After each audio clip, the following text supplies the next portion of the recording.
जादुई कहानियाँ देखने के लिए हमारे चैनल को सब्सक्राइब करें और बेल आइकन जरूर दबाएं।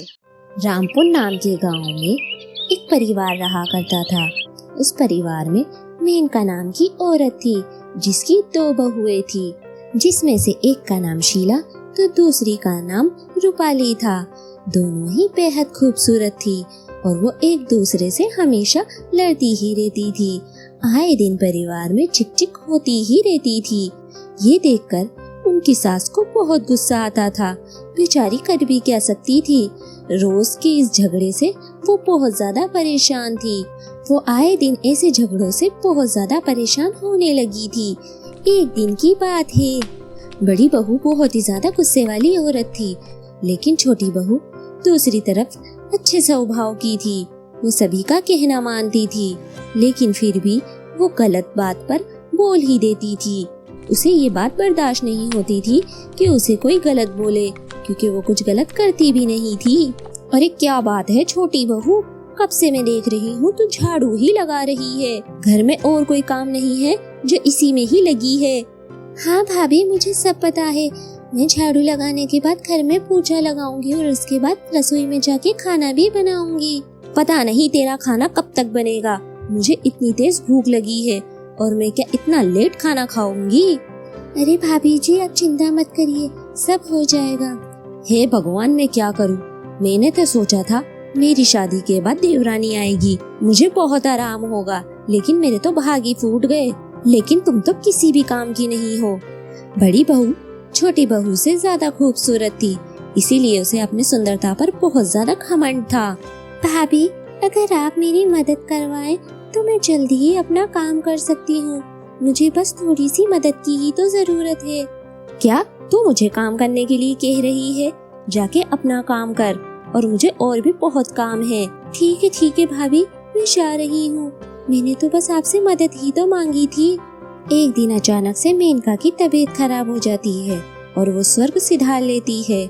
मेनका जब से भगवान के पास गई थी, मानो परिवार की तो हालत ही खराब हो गई थी। अब तो आए दिन बड़ी बहू छोटी बहू पर अत्याचार करती ही रहती थी। वो इतनी लालची थी कि वो सारी दौलत और वो पूरा घर हथियाना चाहती थी। बेचारी मेनका ये सब सहते सहते वो भगवान के पास ही चली गई, लेकिन अब भी उस परिवार में कुछ नहीं बदला था। बड़ी बहू किचन में जाती है और उसके दिमाग में एक विचार आता है, क्यों ना मैं यहाँ पर सब्जियों की टोकरी गायब ही कर दूं, और वो खाना भी नहीं बना पाएगी। और देवर जी तो वैसे भी गुस्से वाले हैं और उन्हें खाना नहीं मिलेगा तो वो इस पर गुस्सा उतार देंगे। रसोई घर में केवल चावल और दाल ही रखे थे। जैसे ही छोटी बहू रसोई में जाती है, वो देखती है कि रसोई घर में तो कुछ भी सामान नहीं रखा है, केवल चावल और दाल ही है। हे भगवान, अब मैं क्या करूं? यहाँ पर तो कोई भी सब्जियां नहीं है। क्यों ना मैं दाल और चावल से खिचड़ी ही बना दूं। अब तो जेठ जी का और उनका आने का समय हो गया है। मैं उन्हें गरम गरम ही खिचड़ी परोस दूंगी।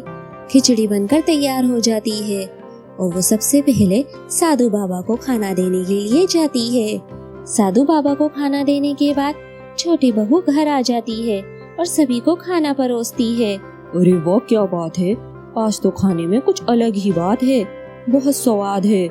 ये खिचड़ी तो बहुत ही लाजवाब बनी है, आज तो मजा ही आ गया। हाँ भैया, आप सही कह रहे हैं। मेरा भी कुछ दिनों से खिचड़ी खाने का मन हो रहा था और आज तो मजा ही आ गया। अरे ये क्या हो गया? मेरा दाव तो उल्टा ही पड़ गया। मैंने सारी सब्जियां छिपाई थी, लेकिन छोटी देवरानी ने जो बचा था उसी से ही खाना बना दिया। ये तो बहुत ही ज्यादा चालाक है। कुछ भी हो जाए, इसे तो मैं सबक सिखा कर ही रहूंगी। देखना, इस खाने की वजह से ही मैं तुम्हें एक दिन घर से निकलवा कर ही रहूंगी और ये घर सिर्फ मेरा होगा। अगले दिन छोटी बहू फिर से खिचड़ी बना रही थी।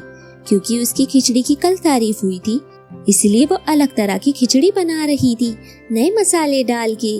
तभी अचानक से छोटी बहू को खटपट की आवाज आती है, इसलिए वो खिचड़ी चूल्हे पे छोड़कर बाहर चली जाती है और बड़ी बहू चुपचाप रसोई घर में आकर उसमें मिलावट कर देती है।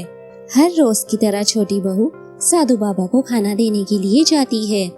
तभी साधु बाबा उससे कहते हैं, और बेटी, इस बूढ़े को कितनी दिन तक खाना खिलाओगी?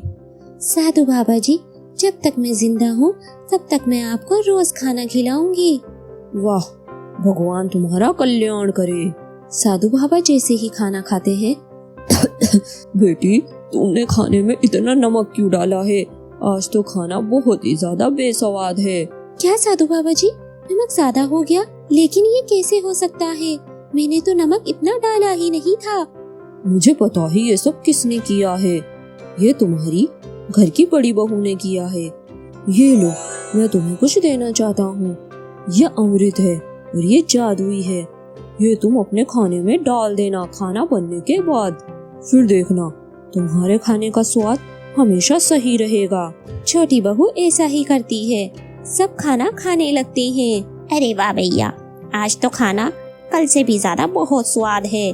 आज तो फिर से मजा आ गया। हाँ, सही कहा छोटे, ऐसा स्वाद तो मैंने कभी नहीं देखा। बड़ी बहू आश्चर्यचकित रह जाती है कि आखिर ऐसा हुआ कैसे।